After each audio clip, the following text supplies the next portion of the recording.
and welcome to Indus News Live from Islamabad. I'm Hira Mustafa and these are the headlines.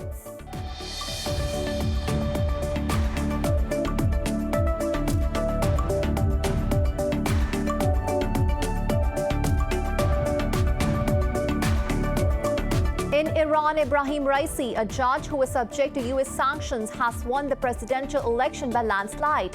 According to the preliminary results, Raisi won 90% vote to take over the presidency. According to the Interior Ministry, more than 28 million Iranians out of 59 million eligible voters cast ballots.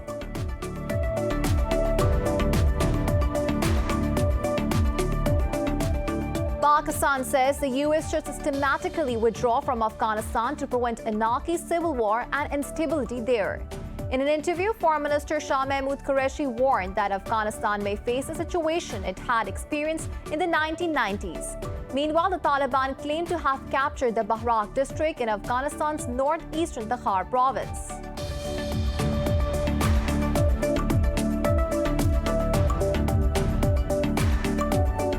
The Arab coalition in Yemen says it has destroyed an explosive-laden drone launched by Houthis towards southern Saudi Arabia. In a statement, the coalition said Houthis attempted to target Khamis Mushat city in the latest strike. However, Houthis claim they have successfully targeted King Khalid Air Base in Khamis Mushat.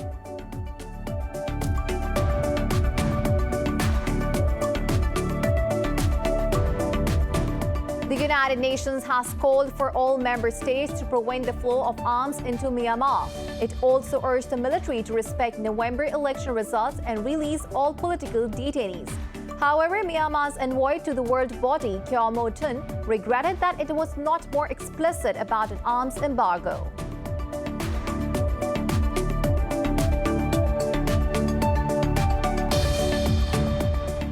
Brazil has logged nearly 2,500 deaths from COVID-19 and more than 98,000 infections overnight.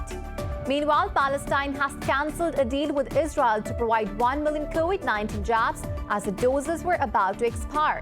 In Pakistan, 27 people lost their lives to the virus, while nearly 1,000 tested positive in the last 24 hours. Globally, the virus has claimed more than 3.84 million lives and infected nearly 178 million people so far.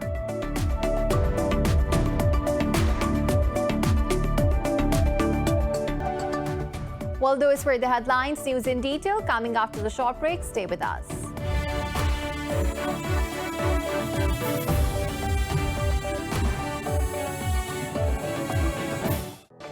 Welcome back. Now the news in detail. In Iran, Ebrahim Raisi, a judge who was subject to US sanctions, has won the presidential election by landslide.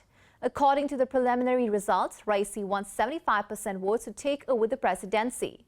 The Interior Ministry data shows more than 28 million Iranians out of 59 million eligible voters cast ballots. It shows Raisi garnered over 17.8 million votes, followed by Mohsen Rezai with 3.3 million. The data shows Nasser Hemati gained 2.4 million, while Amir Hossein Ghazida Hashemi remained fourth with almost 1 million votes. All the candidates conceded the defeat. Earlier, authorities extended Friday's vote by 2 hours past closing time in some area to allow latecomers to cast ballots. However, there are no official estimates of the turnout from Iranian authorities.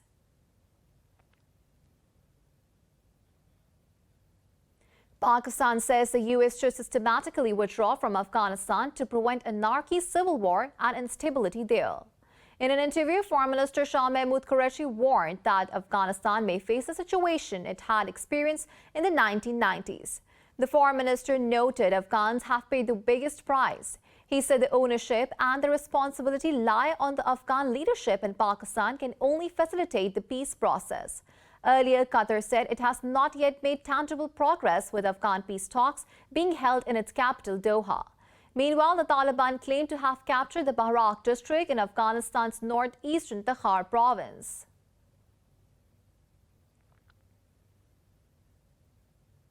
The Arab coalition in Yemen says it has destroyed an explosive-laden drone launched by Houthis towards southern Saudi Arabia. In a statement, the coalition said Houthis attempted to target Khamis Mushat city in the latest strike. However, Houthis claim they have successfully targeted King Khalid Air Base in Khamis Mushat. Earlier, U.S. envoy for Yemen Tim Lenderkin noted the need for the Yemeni government to return to the city of Aden as soon as possible. Lenderkin recently returned from Saudi Arabia, where he held multiple meetings with all stakeholders. In a statement, the State Department said Lenderkin highlighted the importance of swift progress in the implementation of the Riyadh Agreement. The U.S. is pulling missile defense systems, military hardware and personnel from Saudi Arabia and other countries in the Middle East. In a statement, Pentagon said some of these assets will be returned to the U.S. for much-needed maintenance. A Pentagon spokesperson said some of them will be redeployed to other regions. The spokesperson said Defense Secretary Lloyd Austin instructed the commander of U.S. Central Command to remove the forces this summer. The U.S. bolstered military footprint in Riyadh after an attack in 2019 on Aramco facilities that disrupted the global oil supply. Meanwhile, it sent Patriot missile batteries into Iraq to defend U.S. forces following the killing of Iran's General Qasem Soleimani. The U.S. has warned that the wildfire of terrorism is sweeping across the band of Africa and needs the world's attention. U.S. General Stephen Townsend made the remarks at the end of military drills with American, African and European troops. Townsend said he is concerned about the security situation across the band from the Sahel region in the west to the Horn of Africa. He noted deadly attacks by Al-Qaeda and Al-Shabaab and said all of them are on the march.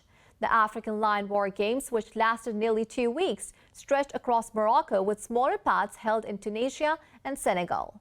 It saw more than 7,000 troops from 7 countries and NATO carry out air, land and sea exercises together. The United States has prepared contingency funds to help Ukraine in case of a possible escalation on its border with Russia. In a statement, White House Press Secretary Jen Psaki said the idea to hold back security assistance to Ukraine is nonsense. Psaki said the U.S. provided a $150 million package of security assistance to Ukraine before Biden-Putin summit. She noted the U.S. has provided the entire amount appropriated by Congress through the Ukraine Security Assistance Initiative. Psaki said the U.S. president reconfirmed support for Ukraine's sovereignty and territorial integrity to Russian president. The summit between Russia's President Vladimir Putin and his U.S. counterpart Joe Biden took place in Geneva last week. Germany says the EU should maintain dialogue with Russia despite major differences on issues. Chancellor Angela Merkel made these remarks in a press conference with French President Emmanuel Macron in Berlin. She said Russia is a big challenge for the bloc, but it is also a continental neighbor of the European Union. She noted if Brussels wants security and stability, it must maintain dialogue with Russia. Merkel also welcomed the U.S. spirit of cooperation, saying President Joe Biden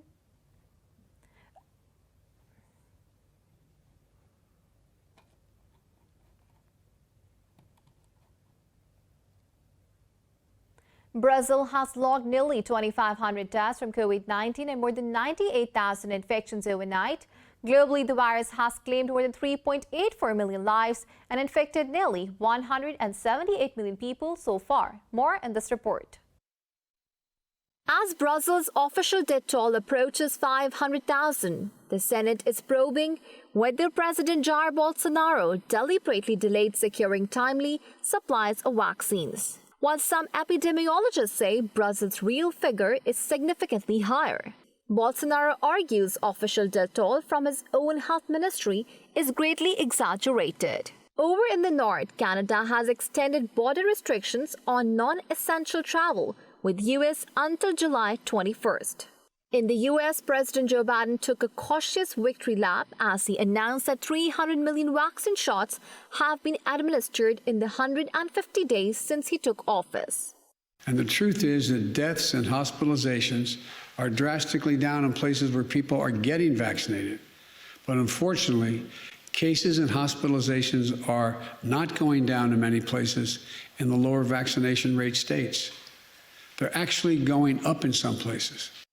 Italy has introduced mandatory 5-day quarantine for visitors from Britain as concerns grow over a highly contagious Delta variant that is spreading there.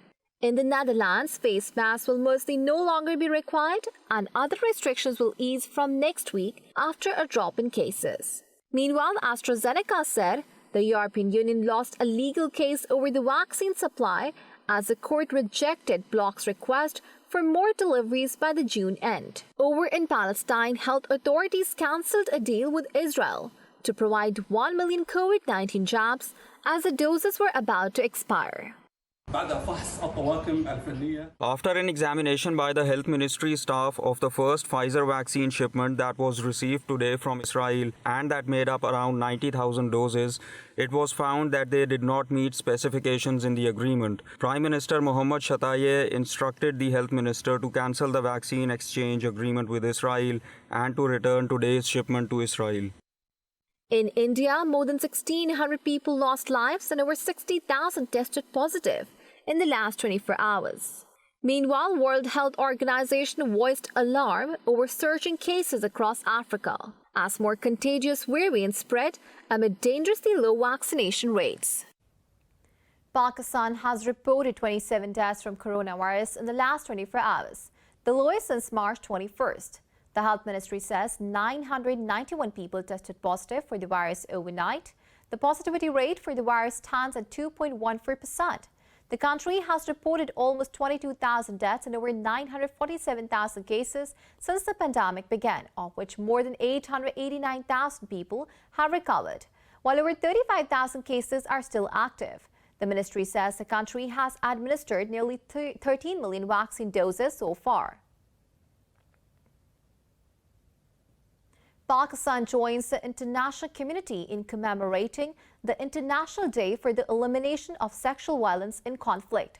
This day reaffirms the principle of universality of all human rights, which apply equally in the conflict areas and occupied territories. In a statement, the Foreign Office said the Kashmiri women must not be forgotten who face sexual violence at the hands of Indian forces. Foreign Office spokesperson Zahid Hafiz Chaudhry said over 30 years have passed since the mass rape of Kashmiri women in Kunan Poshpura villages. Moreover, he says sexual violence against all genders, including children, has drastically increased since the 5th of August 2019. He also called on the international community to take note of the sexual crimes against Kashmiris and urged India to respect UN resolutions.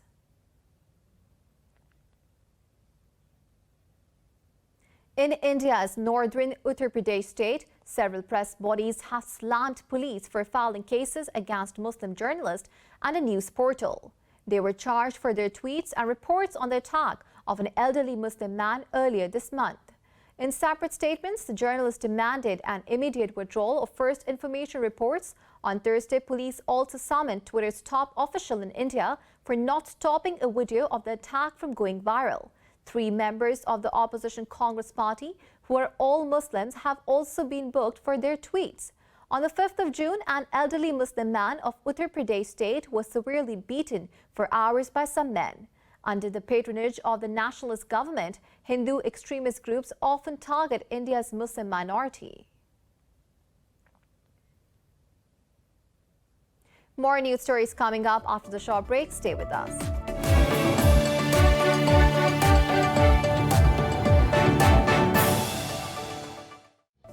Welcome back. The United Nations has called for all member states to prevent the flow of arms into Myanmar. This is part of the UN General Assembly's non-binding resolution to condemn the military coup. The UN also urged the military to respect the November election results and release all political detainees. UN Special Envoy on Myanmar, Christine Schraner Burgener, warned of a possible large-scale civil war. Meanwhile, Myanmar's envoy Kyaw Mo Tun regretted that the body was not more explicit about an arms embargo. The bill was supported by 119 countries, while Belarus opposed and other 36 abstained, including Russia and China. According to an advocacy group, the military has killed at least 870 civilians since it seized power on February 1st. North Korea's Kim Jong-un has promised to navigate his country out of the economic crisis.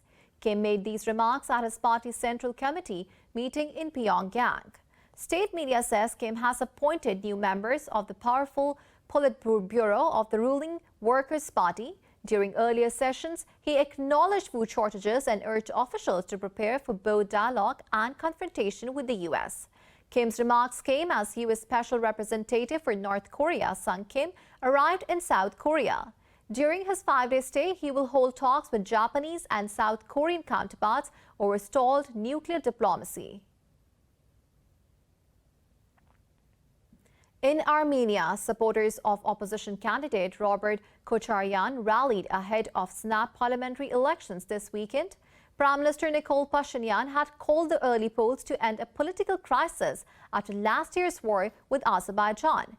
Some 20,000 gathered at a central square in the capital Yerevan to protest against the government. A survey indicates that 28.7% of voters favor Kocharyan's Armenia Alliance and 25.2% Pashinyan's Civil Contract Party. Whoever forms a majority in parliament can elect the prime minister. Kocharyan has promised that he will start negotiations on Nagorno-Karabakh's borders if he comes to power.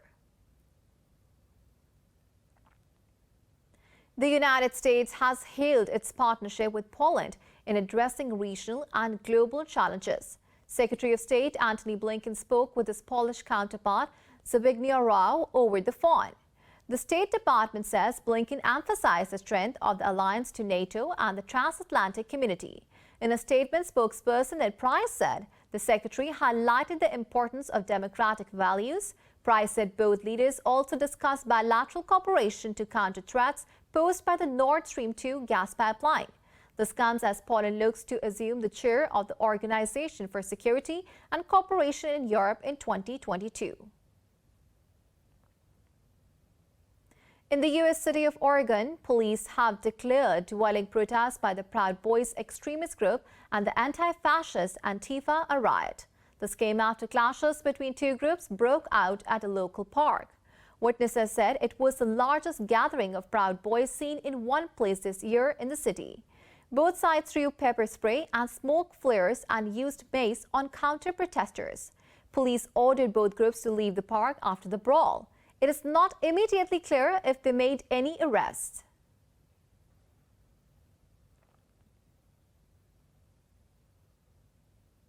Venezuela's opposition says it will seek support from the U.S. and EU for a gradual lifting of sanctions. Opposition leader Juan Guaido said a committee of politicians will travel to Washington and Brussels to consult allies. Talking to reporters, Guaido said the delegation will be led by opposition negotiator Gerardo Blade. It is scheduled to visit Washington from the 21st to 25th of June. Guaido added the committee is the same group that met with officials in Norway in recent weeks. It is aiming to establish a dialogue with President Nicolas Maduro's government. Oslo previously mediated talks between Venezuela's government and the opposition in 2019. A Britain-based mining company says 27 of its workers have been killed and 13 injured in a road accident in Peru. In a statement, Hochschild Mining said a bus was transporting workers to the city of Arequipa, south of Peru. The company's CEO says they have launched an investigation into the incident. Safety issues are a major concern among miners who are under pressure from investors and governments. 2 years ago, at least 270 people were killed in a mining dam collapse in Brazil. Australia is considering listing koalas on the country's east coast as endangered. International Union for the Conservation of Nature has already listed koalas as vulnerable. More in this report. Often called the koala bear, this tree-climbing mammal has a pouch for the development of offspring. But their numbers are under pressure from logging, urban encroachment, and a pervasive infection.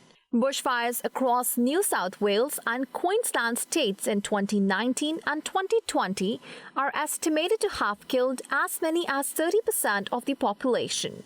Scientists and academics have warned that the iconic Australian mammals could become extinct by 2015 in New South Wales. Australia's Environment Minister Susan Ley says she has asked the country's Threatened Species Scientific Committee to consider koalas on its endangered species list.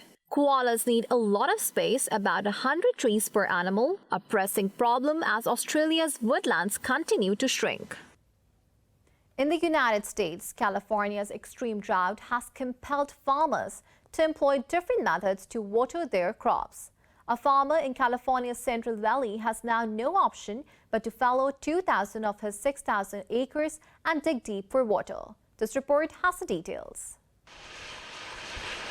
Farmer Salvador Parra recalled the good old years when the ranch grew every crop. But the drought has changed everything as there is only blistering heat and few crops left. The drought has changed our farm to what it used to be. You know, it used to be we could see tomatoes, watermelons, cotton, different crops being grown out here, and as these droughts have come, especially this year, there's not very much being grown out there just because there's no water. There's literally no water. Parra says farmers have managed to get water from an 800 feet deep well and also set up a pipe system. However, this pipeline has cost them dearly since it transports water from 4 miles away. He lamented the fact that the cost of the drought will ultimately be borne by the consumer. We know we're not going to have any water this year. There's water that's available. It's called supplemental water, but it's very expensive. So expensive that we can't put it on our garlic or our onions. It's like $2,000 an acre foot, where the regular price is $200 to $250 an acre foot. So 10 times the cost, we can't afford it. Agriculture is an important part of California's economy, and the state is a top producer of vegetables. The last major drought from 2012 to 2017 reduced irrigation supplies to farmers and stoked deadly wildfires. NASA has reported trouble with the telescope that has been peering into the universe for more than 30 years. In a statement, the U.S. Space Agency said the Hubble Space Telescope has been down for the past few days. The telescope halted operations on Sunday after an issue with the 1980s-era computer's memory module. NASA said attempts to switch to a backup memory module and restart the telescope have failed. However, it insisted the telescope itself and scientific instruments that accompany it are in good health. A new and more powerful one called the James Webb Space Telescope is scheduled to be deployed late this year. It is designed to peer deeper into the cosmos than ever before.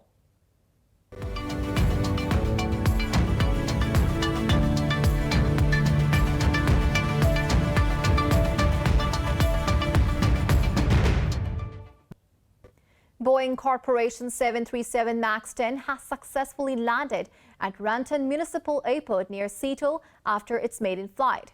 The 230-seat aircraft is expected to enter service in 2023. The jet is the largest member of Boeing's best-selling single-aisle airplane family. It is designed to close the gap between Boeing 737-9 and Airbus A321neo in terms of seats. But its market opportunity is constrained by a range of 3,300 nautical miles short of A321neo's 4,000. Boeing has to complete the plane safety certification under tougher regulations after 2 fatal crashes of a smaller 737 MAX version.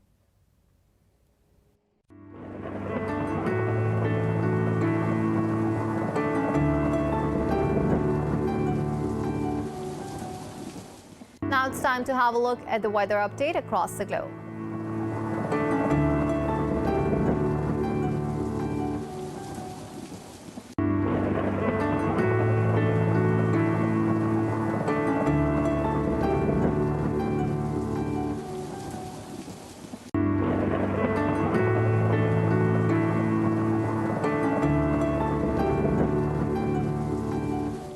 For the latest updates, you can follow us on social media at indus.news.